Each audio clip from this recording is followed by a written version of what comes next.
Guy, welcome to Real Vision. Dude, thank you for having me, man. It's good to be here. It's a pleasure to have you here. First time on the platform. For folks who don't already know about your background, tell us a little bit about your story, how you got involved in the space, and how you found Bitcoin. Okay. All right. So it's been, I was just tweeting out yesterday because of all this crazy legal tender stuff in El Salvador. I was up to about 5 o'clock last night, like following everything like minute by minute. And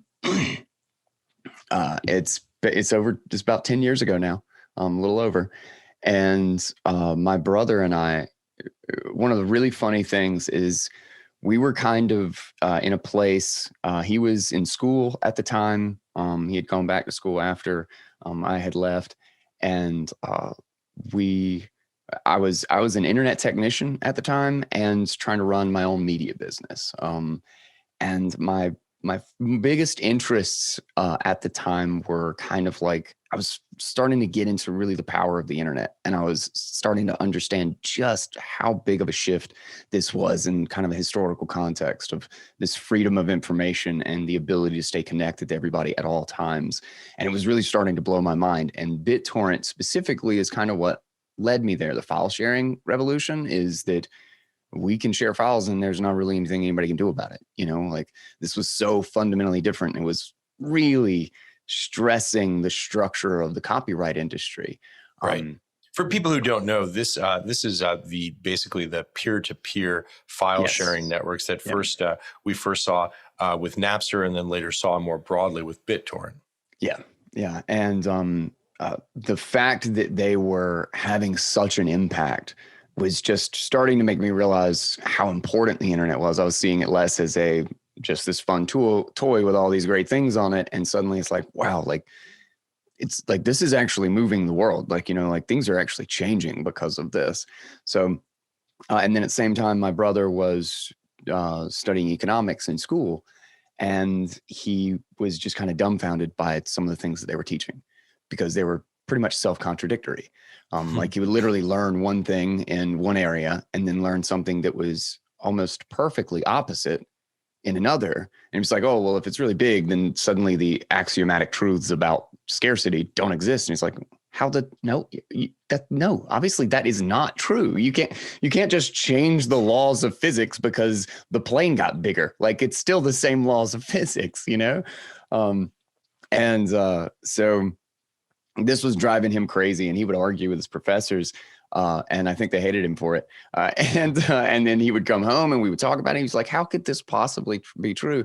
So we were going down an economics rabbit hole at the exact same time. That's fascinating. Two brothers, right? One who's a tech person, the other who's studying economics at this incredible time during which, obviously we have this revolution in peer-to-peer networks, open source, all of these things, and then we get the white paper. And that is literally, that was like the confluence of all of the ideas that we were going into. We were going down the libertarian rabbit hole. We had found Austrian economic theory, which was fascinating. We started reading Hayek, and I was all techie and like going down that rabbit hole too.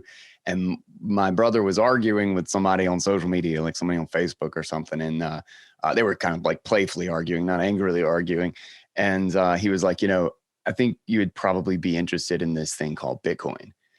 And my brother was immediately like, dude, you have got to see this. And like, we just jumped on it. We read the white paper like instantly. And it was just like, holy shit, this is the unstoppability of the peer-to-peer network of open source code and a distributed set of monetary rules. This is the codification of Austrian economic theory. And this is the internet finally fixing money, like finally changing the nature, like turning it into an open protocol. And it's basically a libertarian ideal that we would have sound, natural money again. I was just mind blown. That night, I remember telling the story that we just kind of like, we could not stop talking about how huge this was going to be, like what potential revolutionary like impact this could be to have a incorruptible money, one that like you were running the rules for yourself. And we even talked about that night about one day, like when you introduce, like looking in monetary history, when you introduce a harder money into a soft money economy or a soft money environment, it will eventually replace it. Like it just does. It's just a matter of time. All it has to do is survive. So, obviously you were very early to this. This is, I guess, probably 2010, 2011, like that. Yeah, it's 2011. Yeah. 2011. And it really is an interesting story to get in so early. Tell us a little bit, for people who come to us from the tech side, when you talk about hard money, what does that mean and why is it so significant? Okay. So from an economic standpoint, like the idea of money is that it is literally, like it's kind of ironic, but also makes perfect sense that proof of work is at the heart of Bitcoin, because proof of work is literally what money does. So money is a sort of collective promise. It's the good in society that is so hard to make more supply of that it can be the totem for me to save something that I have done in the past, work that I have already produced. Money is my proof of it. So I use the example in the panel, actually, just at Miami 2021 is, if somebody saves $1 million, like they've got they've made 1 million sandwiches and they've saved $1 per sandwich. What that means is that, like, you can't do anything with the dollar. The dollar is just a promise. It's just a tally system. And what it is proving is the fact that they made those sandwiches. And those sandwiches were only exchanged because somebody voluntarily said, yes, this is worth my extra dollar that I had to work for. So somebody who has $1 million in savings has fed 1 million people. They have produced 1 million sandwiches into the economy for other people, and they have yet to ask for anything in return. The money is their proof.